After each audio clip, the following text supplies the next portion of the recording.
Dengarku ini anak muda. Kalau mau kau dapat istri yang baik, dek, perbaiki saja sholatmu. Jangan kau ganggu orang. Jangan mau kau pacaran. Pacaran syar'i. Ini. Baru 2 bulan pacaran, baku panggil papi mami nih. Ketawa kau baru kau semua itu.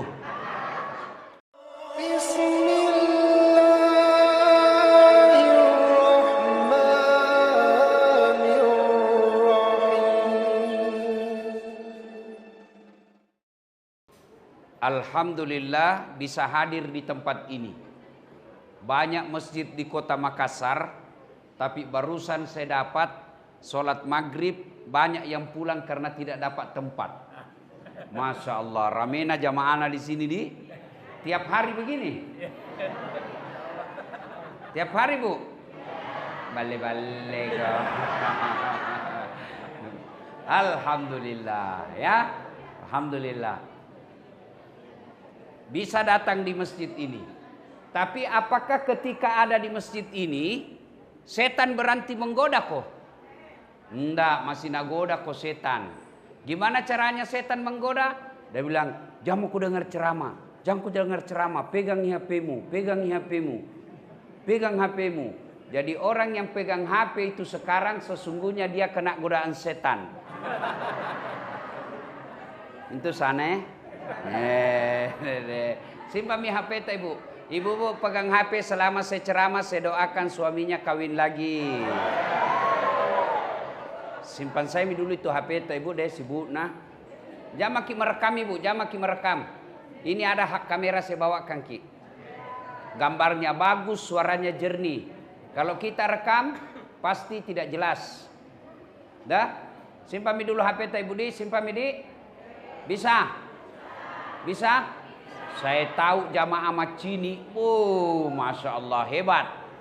Jadi simpan dulu HP-nya. Bisa? Ini nanti kalau mau ki nonton ini ceramah malam ini, nanti coba di YouTube. Ya, buka ki YouTube ceramah maghrib Masjid Macini.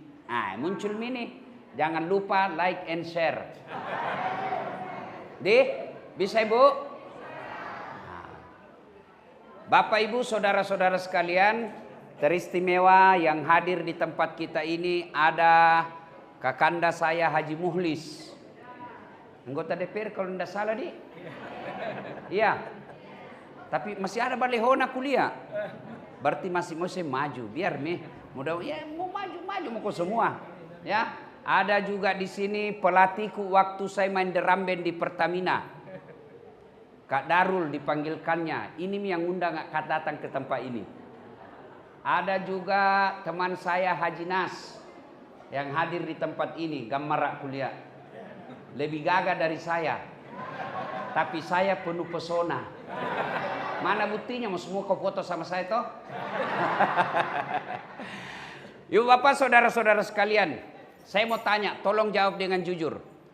Ada ndak di sini? Ada di sini kira-kira yang pernah tidur, tidak pernah bangun-bangun dari pagi sampai pagi lagi?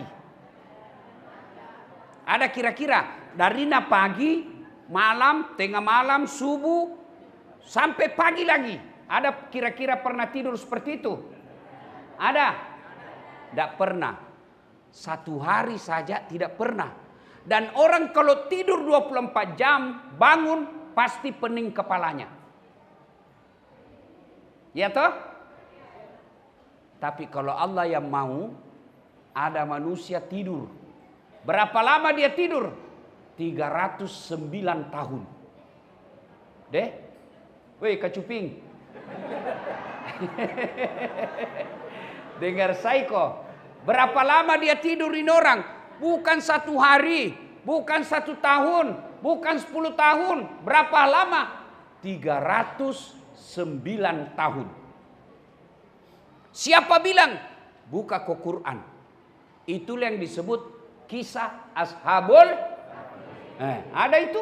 Kalau masih percaya ke Quran, harus kau percaya ini. Kalau kau tidak percaya, imanmu tidak sempurna. Ibu, sibuk natong itu bu merekam. Simpan dulu HP tadi. Bu. Woi. Ada ndak di sini yang pernah masuk perut ikan? Ada? Kalau saya, ikan masuk perutku. Tidak mungkin manusia bisa hidup dalam perut ikan.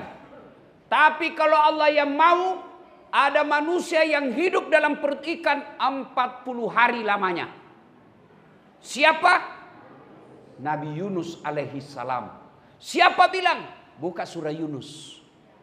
Ada dalam Quran. Kau tidak percaya, berarti tidak beriman kok.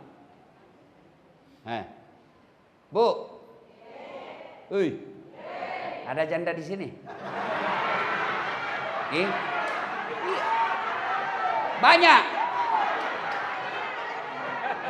Ada duda di sini? Bak urus mako sebelum pemilu.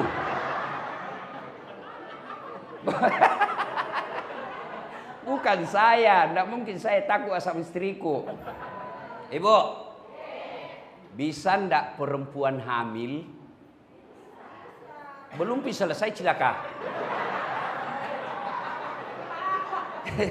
Bu, bisa ndak perempuan hamil tidak pernah disentuh laki-laki? Bisa ndak? Menurut ilmu kedokteran tidak mungkin. Tapi kalau Allah yang mau, bisa. Siapa? Nabi. Mamanya Nabi. Siapa namanya? Siti Maryam. Wanita suci. Tidak pernah disentuh laki-laki. Melahirkan Isa alaihissalam. Siapa bilang? Al-Quran. Mana? Surah Maryam. Kalau kau tidak percaya, Islammu tidak sempurna. Cuma sekarang banyak tuh perempuan mau saingan Siti Maryam. Hamil dari suaminya, beleng-beleng. Ya, Bu. Bu. Bisa ndak orang dibakar dalam api yang sangat besar? Belum bisa selesai. Ini memang perempuan ras terkuat di bumi. Lihat kok dikasih Allah alis yang bagus, bikin sena cukur. Itu hebat itu perempuan itu. Bisa ndak, Bu? Manusia dibakar dalam api yang sangat besar, satu lapangan Karebosi, di tengah-tengah dibakar, keluar kedinginan. Bisa ndak? Bisa ndak? Tidak mungkin api rokok saja diinjak lompat maki. Tapi masih ingat kisahnya itu Nabi Ibrahim. Kan dibakar itu. Dibakar dalam api yang sangat besar. Menyala-nyala. Datang burung pipit. Dia bawa air dalam paru. Tahu paru? Bahasa Parisnya papito. Paris itu pare-pare dan sekitarnya. Dalam parunya ada air nabawa. Tujuannya apa? Dia mau padamkan api yang membakar Ibrahim satu lapangan. Paru dalam air kira-kira setengah sendok lah itu. Dia datang terbang, dia mau kasih padam itu api satu lapangan. Datang buser. Cicak. Nah bilang itu cicak. Dede, mana bisa padam itu dari api air yang ada di paruhmu? Mana bisa padam itu api? Tidak mungkin. Kalau pemadam kebakaran yang bawa mobil tangki, bisa jadi ini air setengah sendok, kasih padam satu lapangan. Tidak mungkin padam. Apa Nabi bilang burung pipit? Cicak, saya hanya mau datang. Bukan untuk padamkan api. Itu urusan Allah. Yang saya mau, Allah tahu saya bersama Ibrahim. Begitu juga pilpres ini. Haji Mulis, Allah tanya kau nanti kenapa kau di sini. Bapak-bapak Haji Nas ditanya nanti kenapa kau pilih itu. Kalau kau pilih hanya karena kasih kau uang 300, siap-siap kau di belender. Tahu ji belender ibu? Itu belender bu lebih sadis dari linggis, lebih sadis dari bor. Kalau bor masih ada ndak kena, tapi kalau belender patah putar. Di belender kau nanti kalau kau pilih orang hanya karena nasar kau 300. Hei bu, anak muda, kalau dikasih kau 300.000 kau terima, kaya kau? Kaya kau? Tidak. Ibu-ibu, kalau kau tolak 300.000, miskin kau? Miskin kau? Tidak akan kaya dan tidak akan miskin. Tapi yang pasti, kalau kau pilih karena kau disogok, api neraka yang bisa cuci perutmu, kata Nabi. Apalagi bahayanya, yang akan terpilih pemimpin yang tidak nak urus kau. Kenapa? Nabi bilang, lepa mau kau kubayar, apalagi. Maka biarkanlah kita miskin, tapi orang tidak bisa beli suara kita. Biarkanlah kita rumah kontrak-kontrak, tapi orang tidak akan bisa bayar kita punya suara. Itu namanya punya harga diri. Ya, bisa ibu? Perjelas dulu. Bisa? Ngapa na 12 Ji? Bisa pak? Bisa. Ya Allah, dengarlah janji hambamu. Kalau ada yang terima serangan fajar, buat hidupnya sengsara dunia akhirat. Apa ini? Gappa mi? Hah? Hei, nasami? Ya, bu, dibakar Ibrahim justru keluar kedinginan. Tidak masuk akal. Kalau Allah yang mau, tidak ada yang tidak masuk akal. Banyak lagi kisah-kisah yang Allah jelaskan dalam Quran. Tapi kalau Allah berkehendak, nah bantu kok. Yang paling dekat dengan kita umat Islam, kisahnya Rasulullah Muhammad SAW dikejar oleh Abu Jahal dan para pasukannya. Nabi bersembunyi dalam gua Zur. Gua Zur itu pendek. Kalau orang ngintip, pasti kelihatan orang di dalam. Dan didapat oleh Abu Jahal dan para tentaranya. Nabi di dalam bersama Abu Bakar Siddiq. Diintip, Abu Bakar berkata kalau bahasa Makassar, mak maki, mati, digappa maki, didapat maki ini. Tapi apa kata Nabi? Abu Bakar, la tahzan, innallaha ma'ana. Abu Bakar, jangan kau cemas, jangan kau takut, Allah bersama kita. Lalu apa yang terjadi? Allah turunkan pertolongannya. Yang Allah turunkan bukan burung ababil bawa batu seperti Abraha dihancurkan. Yang Allah turunkan bukan para malaikat. Yang Allah turunkan bukan air seperti menghancurkannya Fir'aun. Apa yang Allah turunkan? Allah cuma turunkan laba-laba. Tahu ki laba-laba ibu? Tahu ki laba-laba dek? Garangkang. Tahu laba-laba? Spider. Ya toh? Ada itu yang Spiderman. Ku coba-coba itu, udah keluar nih. Spider, laba-laba. Lihat ku itu sarang laba-laba deh. Lihat ku itu sarang laba-laba. Kau ambil pulpenmu, simpan di atas sarang laba-laba, pasti robek itu sarang laba-laba. Tapi apa yang terjadi? Sarang laba-laba yang robek, yang rapuh itu, yang hanya bisa ditumpangi oleh laba-laba saja, bisa mengalahkan tentara khususnya Abu Jahal. Apa Nabi bilang Abu Jahal? Tidak mungkin ada manusia di dalam. Kalau ada manusia di dalam, pasti robek ini sarang laba-laba. Kan logikanya begitu. Akal sehat bilang begitu. Kalau ada manusia, pasti robek ini sarang laba-laba. Begitu ngintip lagi, terbang burung merpati. Nah bilang Abu Jahal, tidak mungkin ada. Kalau ada manusia, ini tadi pasti tidak ada di dalam. Padahal Abu Bakar, mati didapat. Akhirnya mereka tinggalkan. Kalau Allah yang mau, tolong kok kecil lunas utangmu. Kecil itu pitana suci. Kecil itu sembuh dari penyakitmu. Yang penting dekati Allah. Kalau Allah sudah dekat sama kamu, kecil nak kasih kau ini dunia. Adik-adik, siapa yang punya ini dunia? Siapa? Allah. Berarti tidak mungkin kau punya di dunia kalau yang punya dunia kau jauhi. Pak, saya misalnya ada mobil, saya yang punya. Ini punya, saya punya mobil. Bertetangga Ki, ada masalah tak soal mobil. Datang Ustadz, pinjam dulu mobil tak. Saya kasih pinjam Ki kalau baik Ki sama saya. Toh, selalu Ki datang bawa kangak pisang goreng. Pagi-pagi pergi ngopi kita bayar kangak.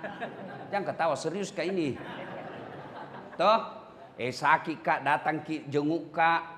Begitu kita bilang Ustaz pinjam kangak mobil. Pasti saya bilang pakai Maki. Pakai Maki. Ini pembeli bensin. Pakai nih. Kenapa? Baku baik Ki.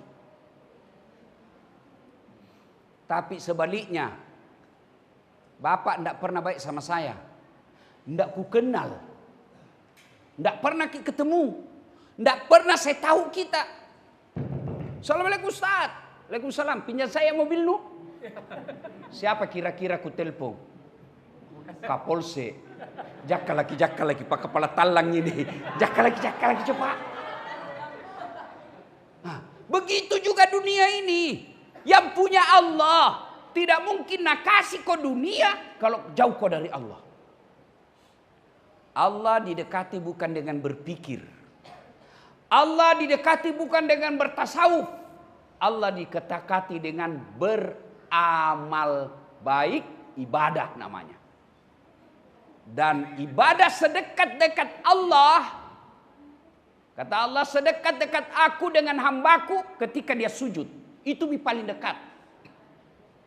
Jadi kalau ada orang bilang, yang penting hatimu baik. Yang penting hatimu bagus. Mana kau tidak sambayang. Biasa itu anak muda bilang begitu toh. Cocoki. Setuju anak kene. Kan dia juga tidak sambayang. Kalau ada orang bilang yang penting hatimu baik, mana ndak sambayang kau? Siapa nabimu? Adakah kalah baik sifatnya Nabi Muhammad? Adakah kalah baik ibadahnya Nabi? Adakah kalah baik bersih hatinya Nabi? Tapi beliau tetap sholat. Ada lagi yang bilang begini, Ustaz, ndak bisa pas sambayang saya Ustaz. Kenapa? Masih suka ka botoro. Botoro tomma ko tenatong ko sambayang 2-0. Punna sambayang ko botoro satu sama. Seri, imbangi. Mana kau suka PSM main 1 sama 2-0? Di BT PSM 2-0 dengan 1 sama. Mana kau suka? Kalau saya 0-2. Ndak botoro sambayang poeng. Itu mi. Pak. Bu. Pak. Bu. Banyak itu gambar caleg kita lihat. Boy, saya pusingan lihat ibu. Ndak ada pohon di Makassar ndak dipaku. Saya tanya itu kenapa kau pasang baleho? Nah bilang supaya terkenal Ki. Kenake? Tidak balehoku terkenal.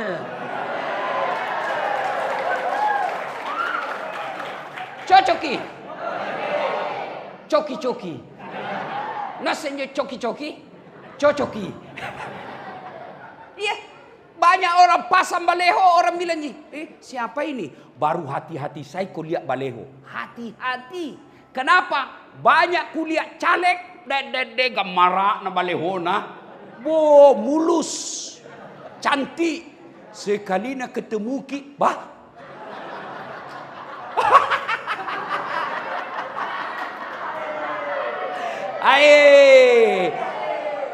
balehonya saja pabote. Jadi kau lihat mi, balehonya saja natipu kau. Betul baru nu pilih ji.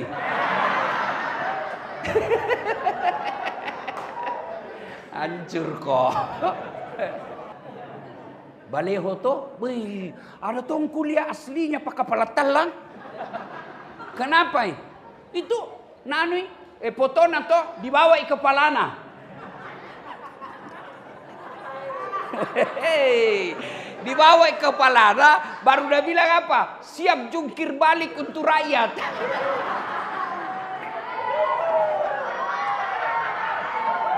Pelan-pelan ku gondrong. Dik, maka hati-hati. Ya, perbaiki saja solatmu. Kecil buat Allah kasihku. Kecil. Jangan dulu beri cerita yang lain. Sembahyang merong. Termasuk tadi yang caleg banyak tak gantung-gantung. Kalau kau mau selamat, kalau ndak nak bantu kau, minimal nanti di akhirat ditanya kau, gampang kau jawab. Kenapa kau pilih? Selalu kulihat di masjid. Ternyata dia pakai kepala talang, bukan urusanmu. Berarti dia yang menjadi khianat. Jadi kalau mau kau lihat caleg yang baik, lihat yang datang di masjid malam ini.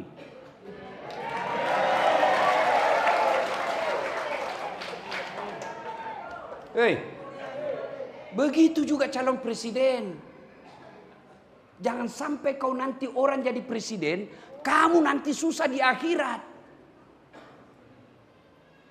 Ditanya itu nanti, tidak percaya kok, motere ko sinampe, pulang kau nanti, buka kau Al-Quran, surah Al-Baqarah, ayat 166, 167. Di situ ditanya orang-orang yang mengikuti pemimpin.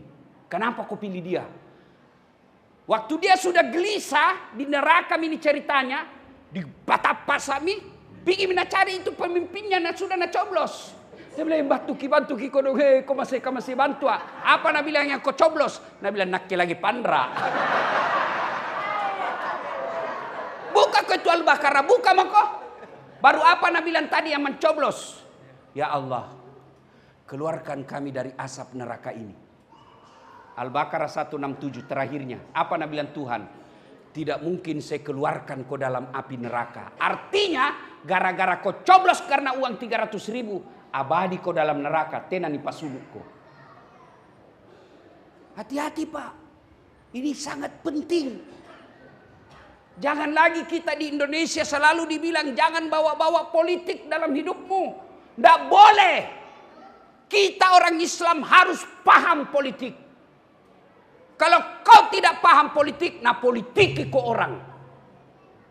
Kita berpolitik bukan memilih pemimpin orang baik. Tapi paling tidak kita berupaya menghalangi orang jahat jadi pemimpin. Itu saja kau lakukan.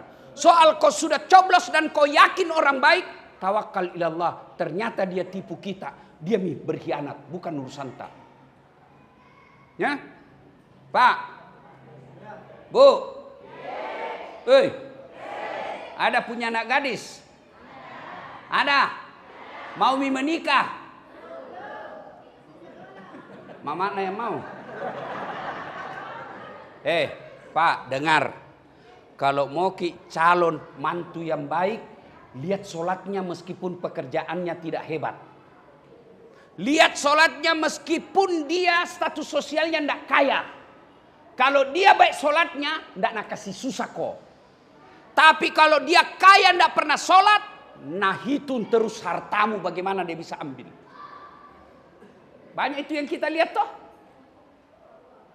Akhirnya apa? Anak mantunya habisi uangnya, mertuanya. Gara-gara apa? Tidak sholat itu menantunya. Mau apa? Daripada dia jelek, tidak sembayang, tidak ada sikolana, lebih baik gagah, baik sholatnya, banyak kerjanya. Itu yang paling bagus. Iya.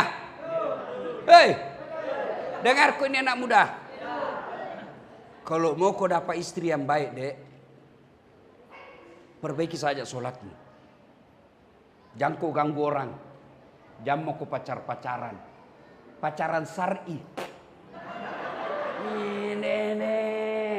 Baru 2 bulan pacaran, baku panggil papi mami nih. Ketawa kau baru kau semua itu. Sampai jam berapa ini kah?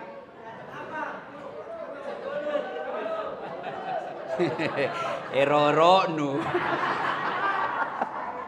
Jam berapa Isa? Jam 7.30. Jam 7? 29. Nah, 29. Berarti Pak, Bu, sholat ini jadikan selalu pertimbangan. Mau kau pilih caleg, lihat sholatnya. Mau kau pilih kepala daerah, lihat sholatnya. Kalau mau kau cari menantu, lihat sholatnya. Mau kau cari istri, lihat sholatnya. Adik-adik gadis di sini. Kalau ada cowokmu, jalan kau sama-sama. Namomi masuk asar, gelisai. Dek, bah, kak, mau mi asar ini kau dong. Kenapa dek? Belum pas sembahyang duhur. Harapan itu. Tapi kalau jalan ya kau nak bilang, sembahyang, belum pas sembahyang duhur. Dia bilang, besok pi lagi. Tinggallah minjo. Ya. Perbaiki sholat. Adik-adik. Mau kau baik hidupmu? Sembahyang kau saja. Ini juga takbir masjid. Kalau ada anak-anak kasihan begini ke masjid, ya, jangan kau usiri. Ribu ustad, namanya anak-anak. Betul? Berarti kaum semua itu yang ribu. Ya, bagaimana ndak ribu anak-anak? Bapak ndak datang.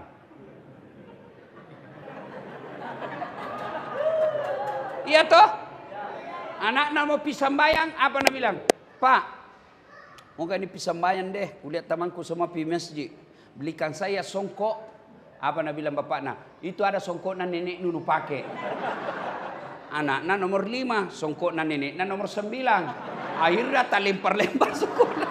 Sujud jatuh di sini. Nabi bilang minta mana? Pak Doja. Nggak mau pergi masjid. Gara-gara apa? Songkok. Coba lihat itu beda. Orang Kristen. Coba lihat orang Kristen. Kalau dia pergi sembahyang itu di rumah ibadahnya, apa nak bilang? Nak simpang itu anak-anak di sini. Dengar kau pendetamu. Di sini tuh nak simpang. Baku samping. Tapi kita orang Islam pergi bawa anak-anak masjid. Kau nak? Sini kau. Bapak nak di sini. Oh anak pergi mau kau main. Naik di atas pasimbung. Ya. Nah ibu bapak saudara-saudara sekalian. Ini sholat paling penting. Kalau dalam kehidupan sehari-hari ada orang baik sifatnya tapi tidak sholat, jangan kau percaya. Pasti itu pencitraan. Pasti pencitraan. Tuhannya saja nak tipu. Ya. Kenapa penting ini sholat? Karena sholat ini puncak pengabdian kepada Allah. Puncak penghambaan kepada Allah. Artinya apa? Ketika kau sholat tidak ada kegiatanmu yang lain kecuali kau hamba. Coba lihat. Kalau puasa, boleh enggak sambil nonton nunggu buka puasa? Boleh enggak? Ceramah? Bisa. Ketika haji, boleh enggak nyanyi sambil tawaf? Boleh. Lagi tawaf, labbaik Allahumma labbaik, labbaik la syarika laka labbaik, innal hamda wan ni'mata laka wal mulk la syarika la. Mau ki umroh? Mau?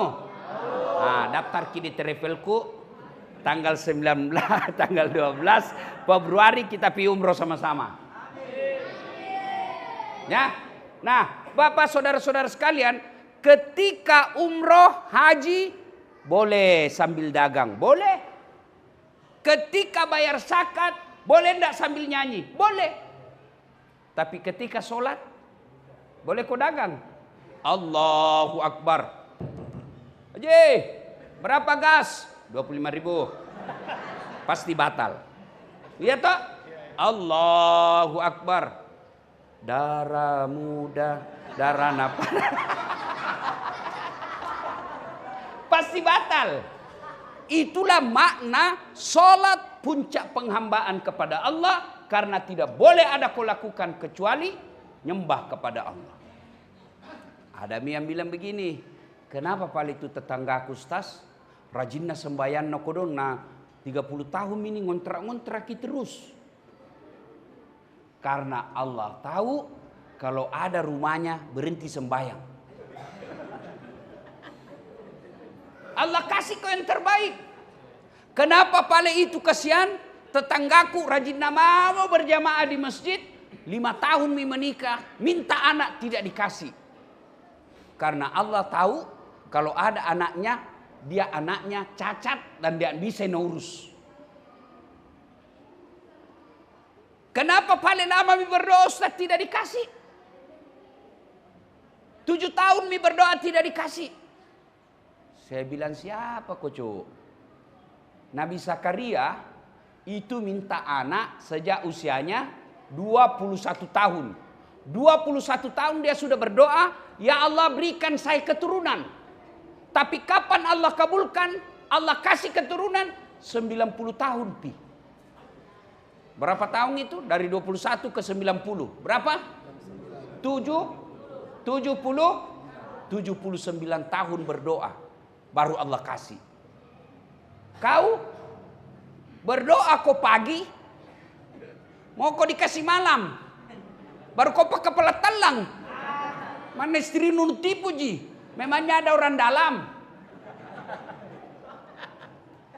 Tidak pernah sembahyang. Mau masuk surga. Kok kira ada urus kau nanti di akhirat? Sembahyang ji tahu Ustaz. Tapi hari Jumat ji. Jopoin terlambat datang paling cepat pulang.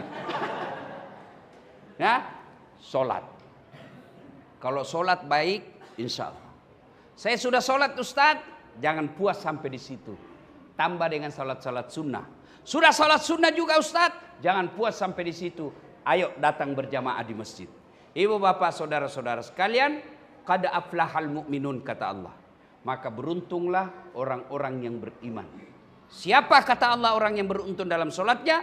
Alladzina hum fi sholatihim khasi'un. Mereka yang khusyuk dalam sholatnya. Mungkin ini saja yang saya sampaikan. Menunggu waktu Isya yang lagi 10 menit. 15 menit. Mungkin ada yang mau bertanya, silakan.